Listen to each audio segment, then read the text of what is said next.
آج قبلہ ہمارے حضرت صاحب مفتی اعظم پاکستان میں سادہ ادب سے نہیں بلکہ کروڑہ ادب سے ان سے درخواست کرنے لگا ہوں.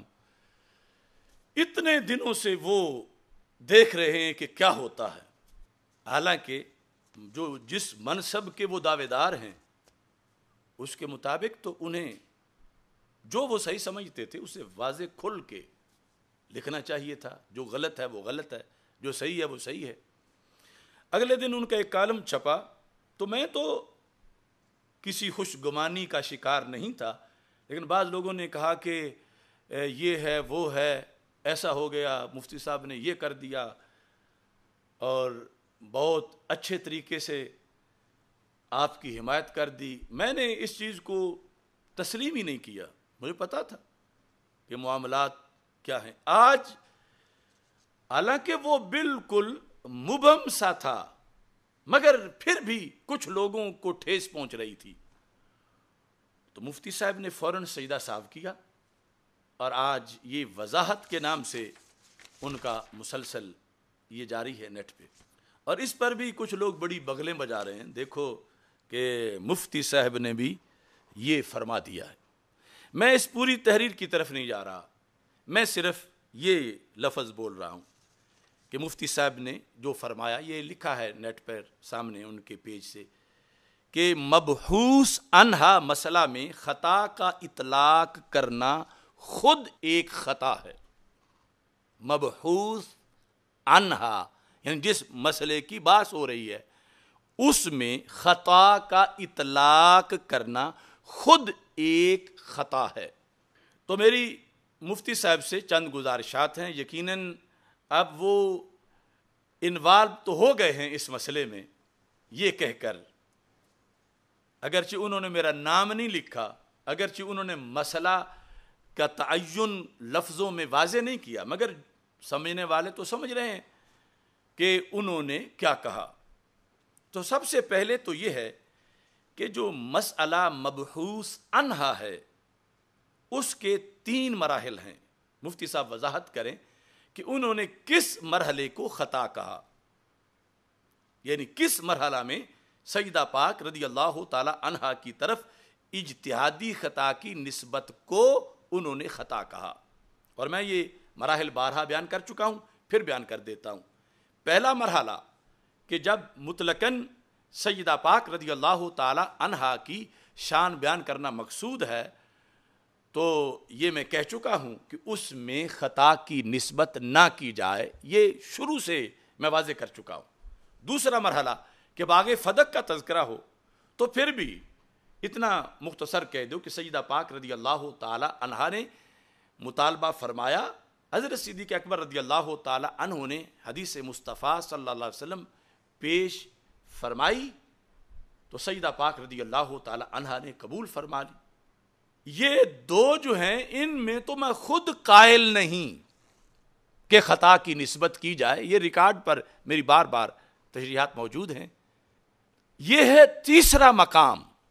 تیسرا مقام جو ہے وہ حضرت سیدنا مہر علی شاہ صاحب رحمۃ اللہ علیہ کی عبارت ذکر کر کے جو دلیل مخالفین کی انہوں نے ذکر کی اس دلیل کو ذکر کر کے جو انہوں نے جواب دیا مجمع عام میں وہ پڑھ کے پھر یعنی کے ساتھ جو اس کی میں نے وضاحت کی اس کے لحاظ سے اگر مفتی صاحب نے یہ لکھا ہے کہ یہ خطا کی نسبت اس صورتحال میں جوابی طور پر چند لمحوں کے لیے اور وہ بھی خطا اجتہادی جو عیب نہیں یہ نسبت کرنا خطا ہے تو مفتی صاحب اس کی وضاحت کریں تاکہ پھر پتہ چلے کہ تاریخ میں یہ خطا کس کس نے کی ہوئی ہے اور پھر مفتی صاحب سے ان کا بھی حکم پوچھا جائے.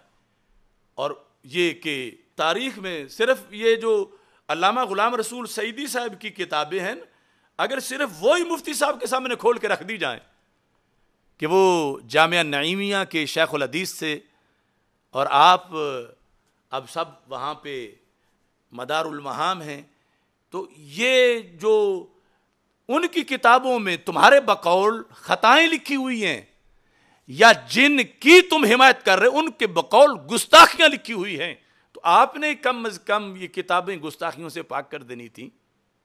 آپ نے آج تک یہ کیوں اس پر کوئی سٹینڈ نہیں لیا؟ تو وہ ساری چیزیں ہم باقی صدیوں کے جو ائمہ ہیں ان کی بھی لائیں گے. اب یہ ایک دین ایمان کا مسئلہ ہے. اگر مفتی صاحب کے پاس خطا ہونے پر کہ اجتہادی خطا کی نسبت کرنا سیدہ پاک رضی اللہ تعالی عنہا کی طرف اس موقع پر جس میں ہم مرحلے میں تیسرے میں موجود ہیں، اس پر ان کے پاس کوئی دلائل ہیں تو وہ ضرور سامنے لائیں، اور اگر وہ وزنی ہوئے تو ہمیں ان کی طرف حق نظر آیا تو اس کو قبول کرنے میں ایک منٹ بھی تاخیر نہیں کریں گے. لیکن یہ دین ہے، یہ شریعت ہے، اس میں اصول ہیں اور ان کے مطابق چلنا ہے، اور ان اصولوں کے مطابق چلنے کی وجہ سے ہی آج ہمیں تیر مارے جا رہے ہیں. لیکن ہمیں کوئی پرواہ نہیں، اسی وجہ سے ہم نے کسی کی حمایت نہیں مانگی. ہم نے کبھی اس مسئلہ میں مفتی صاحب کو فون کر کے نہیں کہا ہماری حمایت میں لکھو یا کوئی، کیونکہ ہمارا تو ان پر ابھی بہت سا قرض کرونا کے مسائل کا بھی باقی ہے.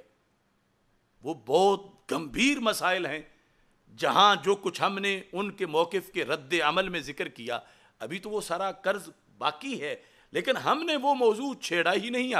اب اس میں وہ خود لانچ ہو گئے ہیں، یعنی تشریف لے آئے ہیں. تو پہلے تو یہ تھا کہ صاف چھپتے بھی نہیں، سامنے آتے بھی نہیں، لیکن اب وہ جھانکے ہیں اس مسئلے کی طرف. تو میں دست بستہ ان کا ہاتھ پکڑ کے ادب سے انٹر کر رہا ہوں کہ اندر تشریف لائیں اور اپنے علم و حکمت سے قوم کا یہ مسئلہ حل کریں.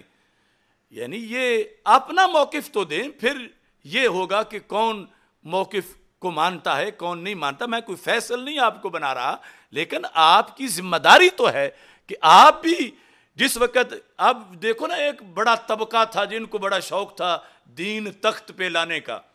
اب پوری دنیا میں شور مچا ہے، مگر چوک یتیم خانے والوں کو ایسی نیند آئی ہے کہ ان کو پتہ ہی نہیں کہ دنیا میں کیا ہو رہا ہے، کہ کیا موقف دینا ہے کیا نہیں دینا. نہ وہ زندوں میں شمار ہو رہے ہیں نہ مردوں میں شمار ہو رہے ہیں. تو آخر ایک عالم کی ذمہ داری ہے، آخر یہ مسئلہ بھی تو دین کا ہے. اور اگر یہ مسائل، اگر معصومیت کا عقیدہ محفوظ نہ رہا اور یوں غلو اور تنقید سے حملے ہوتے رہے تو پھر دین تخت پہ کیسے آئے گا؟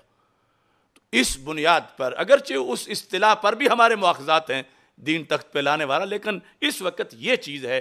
تو میں نے بڑے ادب سے درخواست کر دی ہے قبلہ مفتی اعظم سے کہ وہ اس سلسلہ میں پوری قوم کی رہنمائی فرمائیں اور دلائل سامنے لائیں، تاکہ یہ جو الجھن ہے لوگوں کی اچھی طرح حل ہو سکے.